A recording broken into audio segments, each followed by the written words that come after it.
Halo, Assalamualaikum warahmatullahi wabarakatuh. Salam sejahtera bagi kita. Tetap sehat dan semangat. Bersama saya, Andi Mohtar.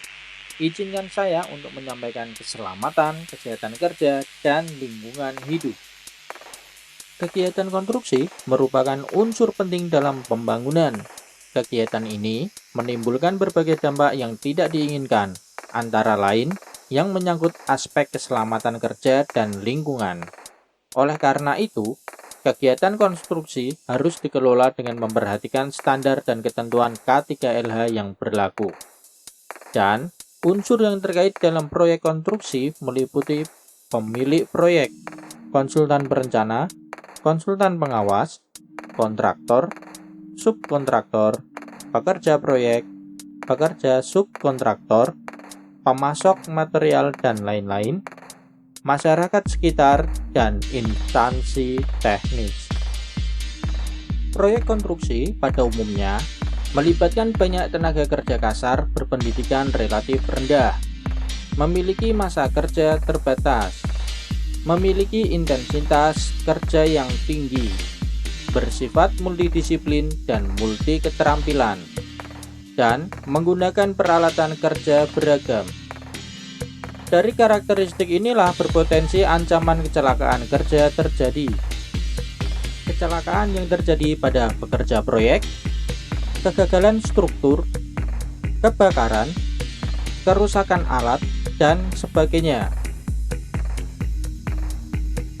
Kecelakaan kerja dapat diminimalisir dengan upaya keselamatan, kesehatan kerja, dan lingkungan hidup. Filosofi dari K3 adalah pemikiran dan upaya untuk menjamin keutuhan dan kesempurnaan dari tenaga kerja dan manusia pada umumnya, baik jasmani dan rohani, hasil karya dan budaya menuju masyarakat adil, makmur, dan sejahtera. Sedangkan K3 dalam arti keilmuan adalah suatu disiplin ilmu dan penerapannya dalam upaya mencegah kecelakaan, kebakaran, penyakit, pencemaran, dan lain-lain. Tujuan K3LH adalah melindungi para pekerja dan orang lain di tempat kerja, menjamin agar setiap sumber produksi dapat dipakai secara aman dan efisien, dan menjamin proses produksi berjalan lancar. Beberapa peraturan K3LH yang dipakai pada proyek konstruksi adalah Undang-Undang Keselamatan Kerja Nomor 1 Tahun 1970, Peraturan Menteri Tenaga Kerja per 05-Men-1996 tentang SMK 3 dan Peraturan dari International Labour Organization. Dengan menerapkan K3, pekerja proyek merasa aman, nyaman, dan bahagia selama bekerja. Kecelakaan adalah akibat dari rangkaian sebab akibat. Teori ini disebut dengan domino effect, di mana segala hal bisa menjadi sumber bahaya yang bila tidak ada upaya pencegahan pada waktu tertentu dapat menimbulkan kecelakaan yang mengakibatkan munculnya korban atau kerugian material dan non-material. Ancaman resiko kecelakaan kerja bisa berasal dari tenaga kerja, kurang kehati-hatian dalam bekerja penyebab utama terjadinya kecelakaan. Alat, kondisi alat yang kurang prima bisa menimbulkan kerugian selama pemakaian. Material, penanganan bahan-bahan yang tidak sesuai prosedur juga dapat menyebabkan terjadinya kecelakaan. Untuk mencegah kecelakaan, upaya yang dilakukan adalah eliminasi, yaitu pengendalian dengan cara menghilangkan penggunaan bahan berbahaya. Substitusi, yaitu mengganti bahan-bahan yang berpotensi mengancam keselamatan dengan bahan-bahan yang aman dan ramah lingkungan. Isolasi adalah memisahkan dan menyimpan bahan-bahan berbahaya pada tempat yang aman. Rekayasa merupakan upaya mengurangi sifat bahaya pada bahan-bahan yang digunakan sehingga lebih aman. Administratif adalah Tindakan melalui pengawasan penggunaan bahan-bahan berbahaya meliputi pencatatan hingga penyimpanan.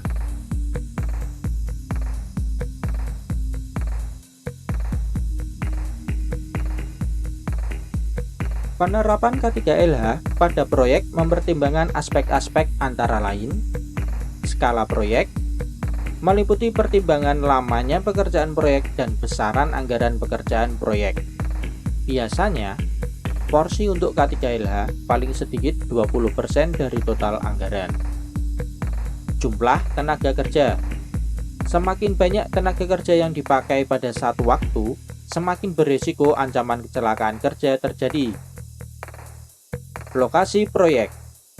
Lokasi menjadi pertimbangan tentang sarana, prasarana, dan tindakan K3 yang tepat. Potensi dan resiko bahaya. Mengenali potensi dan risiko bahaya menjadi modal utama dalam penerapan K3. Teknologi proyek. Metode pekerjaan dan alat-alat yang digunakan berpotensi menimbulkan ancaman bahaya. K3 dalam proyek konstruksi melibatkan 3 unsur saling bersinggungan, yaitu safety engineering, perencanaan desain dan perhitungan yang matang, serta detail sebelum dikerjakan mengurangi potensi kecelakaan kerja. Construction safety. Proyek yang dikerjakan dengan metode yang tepat dapat memperbanyak keuntungan dan mengurangi kerugian pekerjaan. Personel safety. Memberikan rasa aman dan selamat kepada setiap pekerja proyek adalah kewajiban, termasuk adanya pengawasan K3 oleh petugas yang berkompeten di bidangnya. Beberapa alat pelindung diri. Helm proyek melindungi kepala dari risiko benturan dan kejatuhan benda dari atas. Kacamata safety melindungi mata dari iritasi, bahaya paparan sinar matahari berlebih, debu, percikan api, droplet, dan mikromaterial lainnya. Masker melindungi indera penciuman dan mulut dari bahaya debu partikel, droplet, bau kimia yang menyengat dan beracun, dan lain-lain. Rompi safety membuat posisi pemakai jadi lebih terlihat baik pada siang dan malam hari. Sarung tangan melindungi tangan dari bahaya panas, serpian logam, kayu, zat kimia, dan benda tajam lainnya. Sepatu safety melindungi kaki dari bahaya kejatuhan benda keras, tertusuk benda tajam, percikan api, terpeleset karena oli, minyak, dan lainnya. Mengikuti arahan dan petunjuk dari petugas K3, menggunakan APD yang sesuai dengan pekerjaan, serta mematuhi rambu K3 selama di lingkungan proyek, dan bekerja sesuai SOP, menjaga kita tetap aman dan selamat.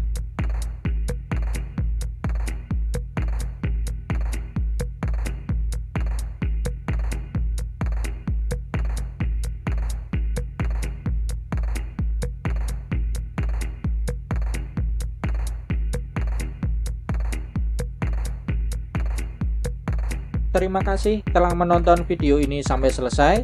Semoga tayangan ini bermanfaat bagi Anda. Dukung kami untuk terus berkarya dengan like, subscribe, dan bagikan video ini. Sampai jumpa di episode berikutnya. Wassalamualaikum warahmatullahi wabarakatuh. Salam Wisnu Tapa.